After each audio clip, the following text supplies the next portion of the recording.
Wicked Witches.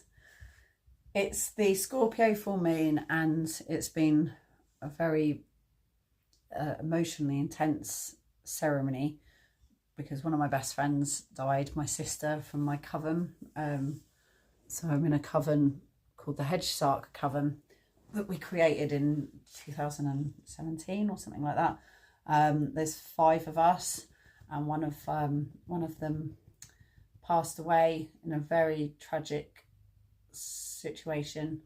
And yeah, it just feels heartbreaking that we've lost her in physical form, but also she was a very sparkly, rainbowy, beautiful being, and it feels like as an ally on the other side, she's going to be an absolute fierce warrior and powerful ally. And yeah, just she suits the other realm more than this one.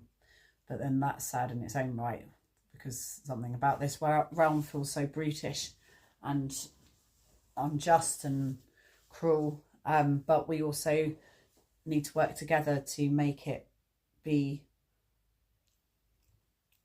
good enough for the delicate people, the beautiful people, the gentle people, the butterflies, and how we can support them to be able to be here and exist. And yeah, but it also was really beautiful for us to all share our grief, because there was many people there that had lost really, children and parents and best friends and family members, that we all shared our grief and our mourning and our medicine about it and our insights. And that felt just the most, it's the most profound thing that we go through, and yet everyone goes through it. Unless you're one of the people that passed away first, then you're going to be one of the people that experiences grief. And the longer you live, and I feel like it's kind of like the curse of having lots of friends. Like, I'm really privileged and proud to have so many beautiful people in my life, but it does mean that I know a lot of people that I can lose as well. And I have lost a lot of people since 2020. I think I'm nearly up to 20 people now. I think it was definitely in the teens. Yeah, I think it's probably over the 15 mark at least. So I don't know. But anyway, people that I know well, it's been nearly 20 people, I think, getting close to.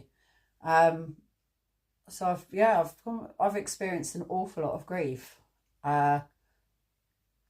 in quite a short period of time. So I kind of, in a way, feel like I'm getting old hat at it.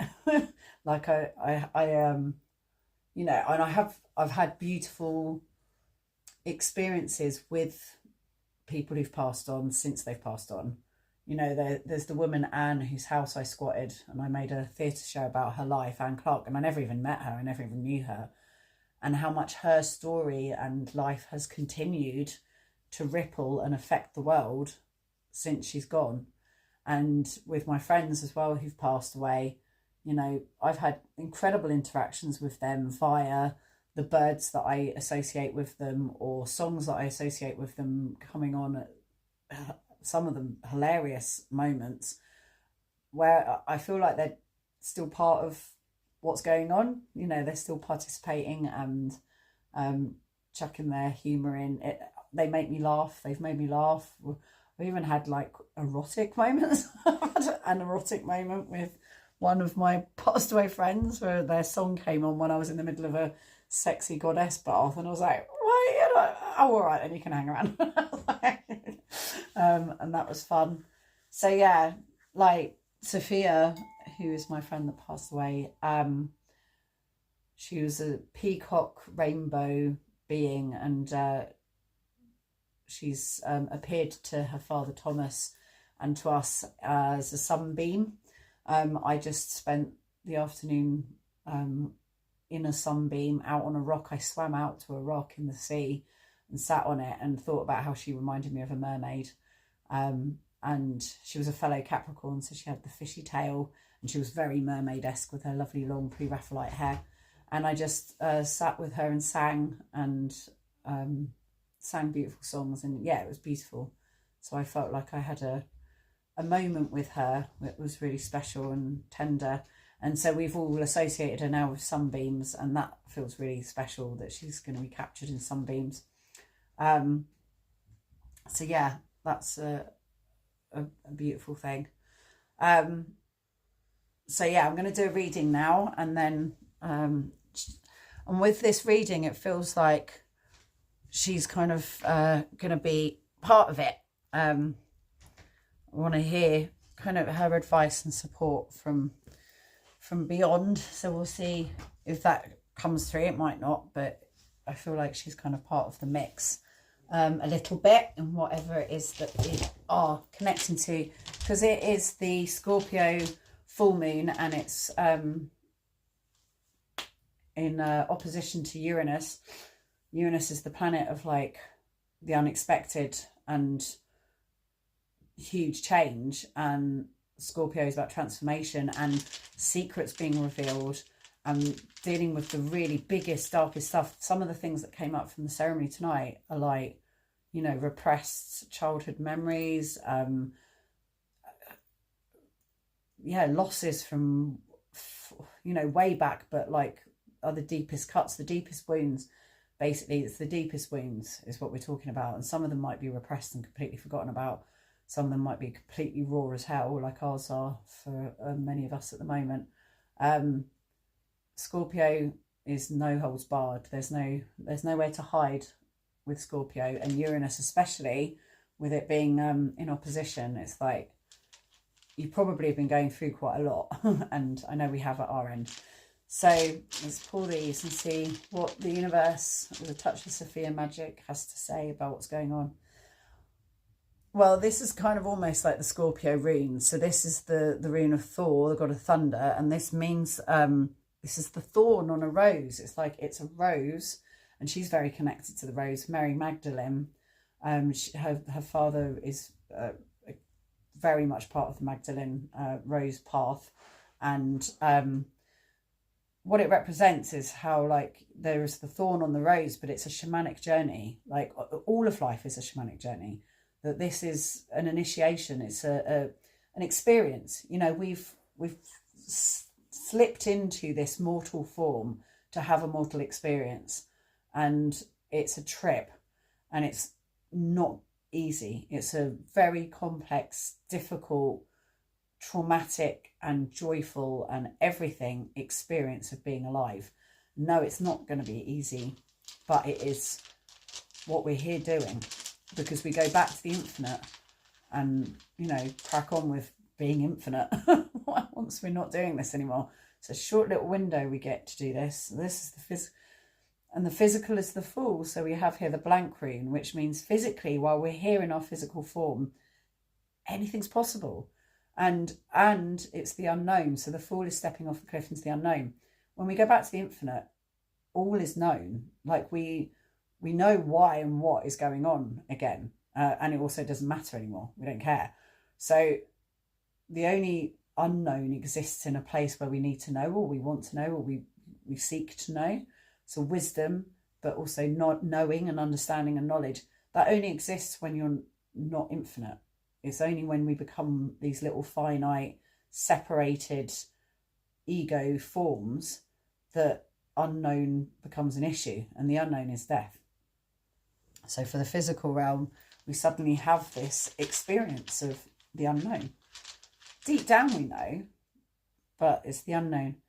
And so in our communication and our wisdom and our learning, it's about working with the seasons and the turning of the wheel, and learning that this too shall pass, and learning to understand that. That's what the learning is to learn that this too shall pass, that we're going to get to experience everything, that we're going to experience the springs and the summers and the autumns and the winters, and they're all going to end up blending in a mixture. It's going to be a marbled effect of that. It's not going to just be it's all winter or it's all summer. There'll be elements of summerness happening, there'll be elements of winterness happening, the dark and the light, the happiness and the sadness.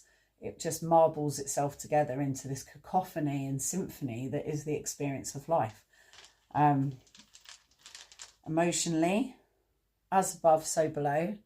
So it's knowing that what we do, what our passions are and our drive, it's reflected in the inner and the outer. This whole thing is a journey, is a reflection. So we're getting to have this mortal experience, but it's fully influenced by our inner world, and our inner world creates our outer world, and our outer world creates more in the mix in the inner world. It's just an extraordinary thing. It really is. And then spiritually, got new beginning, birth. So it's the birch tree, the silver birch tree is the new beginning, and that's in the spiritual world. And what that feels like to me is, you know, we're all just these little, we're the silver birches of the current reality, you know, like beneath us is the rotting wood that's turning to oil, that's becoming fossils, like that's all there beneath us, but we're the new life. And no matter how old you are, you're still young compared to all that's come before us, you know, in terms of history and in terms of infinite and in terms of the universe's age, we're silver birches, you know, we are new life, we are new beginnings, and to always know that you can begin again. So whatever's going on, no matter how difficult it is, begin again. It's the eternal great beginning. While we're alive, we are caught in the eternal great beginning, and that to keep being fresh, to keep renewing, to keep shedding and letting the experience unfold. Don't try and grip or control or own. Just let it go. Go with the flow. Go with this turning of the wheel.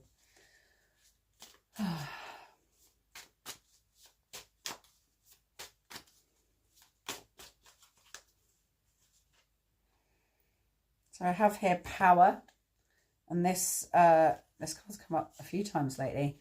So power is in the foundations and the stability. So this is a physical earth realm experience. So it's these foundations, feeling solid, feeling strong, feeling in your power, owning your kind of like your roots, feeling rooted and solid and supported.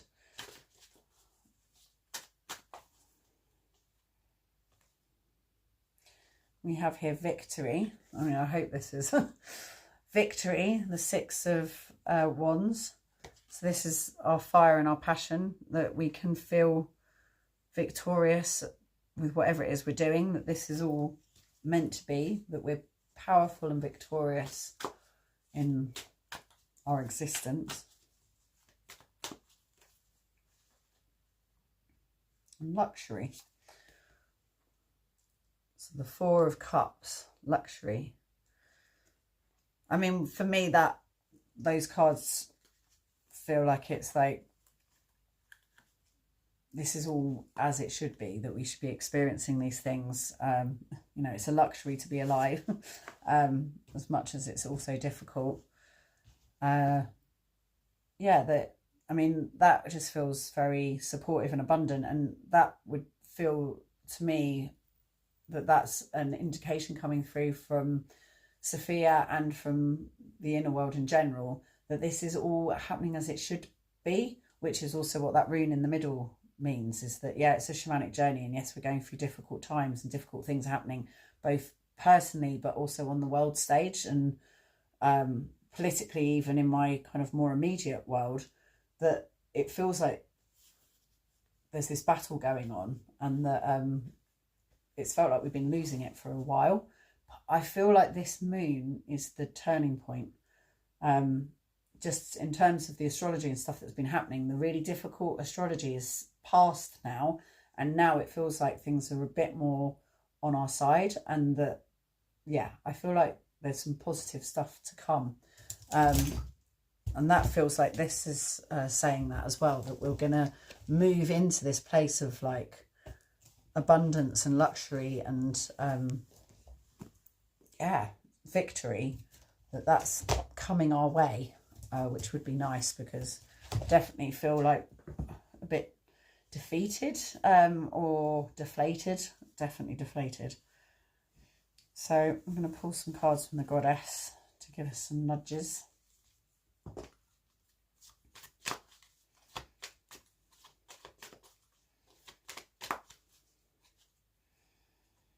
Mystic. What's fun about that is the way I knew Sophia was because she went out with someone called Badger, and Badger's on that card.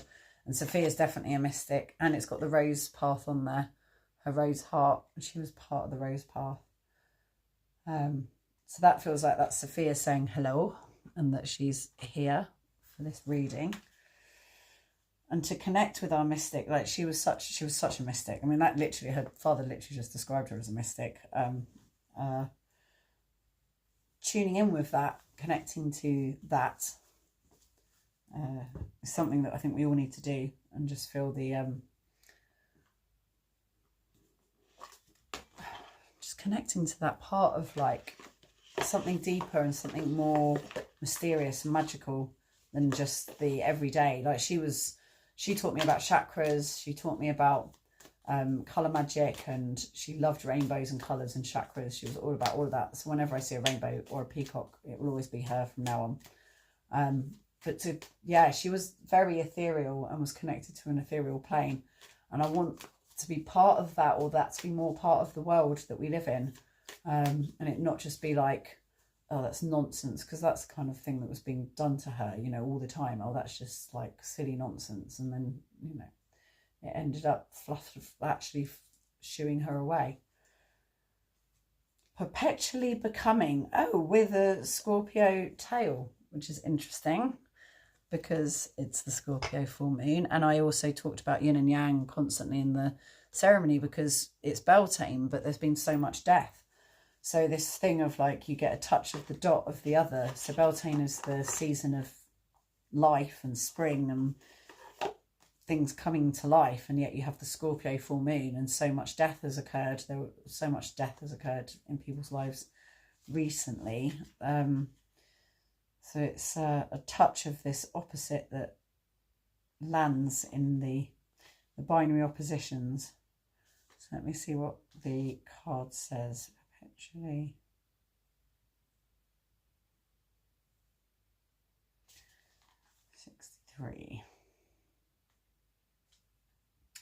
Becoming. You're perpetually becoming your own safe space, your own mama, your own power source, your own force, for goodness, sensual pleasure, the good stuff.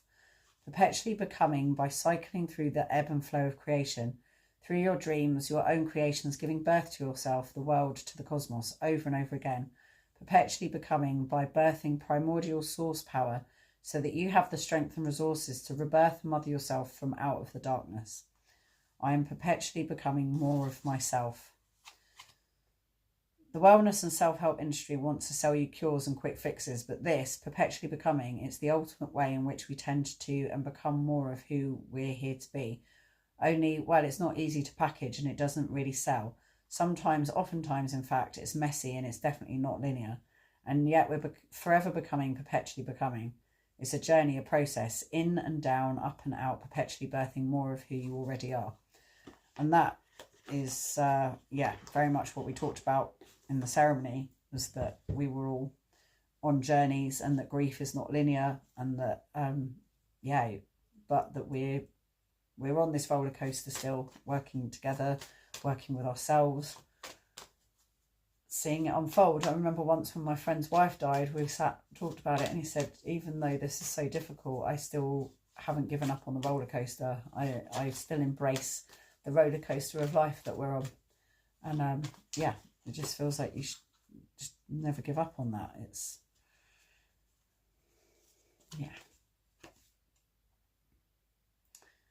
And then we've got the peacock. True colours. So let your true colours shine through. Be your fabulous, beautiful self, even if the world is not ready for it. We need to shine bright and make the world ready for it. We need to but this is what's so difficult about the delicate people, is it's hard for them to elbow their way in. We need to maybe elbow the space for them a little bit, but that we should all just be ourselves. It's one of the things that's come up here on Sark, is that people were a bit guarded against me literally until this week, because they thought I was a bit, they couldn't quite work me out, which is totally understandable because I'm a fucking weirdo. But this week it's felt like the this one jumped out. Yeah, with all of the madness that's happened this week, which I'm not going to go into, but basically lots of politics and like actual politics and just stuff has unfolded that's meant that people have understood me in a different way, and that's changed everything. And it was a really painful, difficult process to go through that was horrible. And I now have a completely different relationship with people here that's way more welcoming and accepting. I have a plant here that's, people have left me, I've literally got 3 bunches of flowers that people just left me, and messages saying don't let the bastards get you down, and really lovely things where I've just suddenly been like welcomed in and treated in a completely different way. So yeah, it feels like that was from being true to my, like showing my true colours and being like, this is who I am. And eventually it's ended up being that people have accepted me. And the card that fell out was transformation, which is exactly what Scorpio means. That's what the Scorpio moon indicates. But I will read it to you. So it's Artio. Worshipped as the she-bear, Artio arrived in Western Europe and the ancient Celtic Helvetii tribe around 450 BC. She is the elusive goddess of abundance and wildlife, able to shift between bear and human form as she pleases. Little is known of her origins, yet she is commonly discussed in the same regard as the Roman goddess Diana. Bears are synonymous with the aspects of rebirth, famously hiding away during the winter months to hibernate until the warmer spring arrives. Like the Greek goddess Artemis, Artio is both an exceptional hunter and powerful guardian of the forests. As the snow begins to melt, Artio arises from her slumber to bring you to the spirit of transformation. We tend to assume that the concept of transformation requires a physical change, yet we don't realise how much can be achieved from looking within. This transition often comes at the cost of ending a current path, but it can just as easily light the way towards a new one. Are you delaying a particularly difficult conversation with someone? Have you considered what needs to be completed within your life so that you may start anew? By allowing Artio to awaken the power of transformation that is already within you, a new journey can begin with a much more secure foundation. See, I wonder whether we're here in physical form because as enlightened beings, we have come to a sticking point, like we've come to an obstacle, and within ourselves we're like, we need to go on a journey to unpick this and explore it, and then we come down here into this physical form and have this sort of conundrum to figure out. That's what I feel is that it's our kind of like, it's a game, it's a play, but it's like a self-help mechanism, and that it's something for us to go through. And it might not even just be in one lifetime, that we might need to do a few lifetimes, but it will seem like an eternity here. But when you wake back up again, you'll be like, it was, an hour or whatever. Yeah, that's what I sort of feel like. But this all feels like Sophia, or the universe with a touch of Sophia form to it, is saying all is as it's meant to be. Trust the journey, trust the path. All will be well, and you will be victorious. And that this is, you're in your power. You've got your foundations. It's going to be well. Everything's going to be well. And to just trust the whole process with all its thorns and difficulties. We're perpetually becoming and showing our true colours. So thank you. Huge love to all of you. I hope you're all okay. And see you at the next dark moon.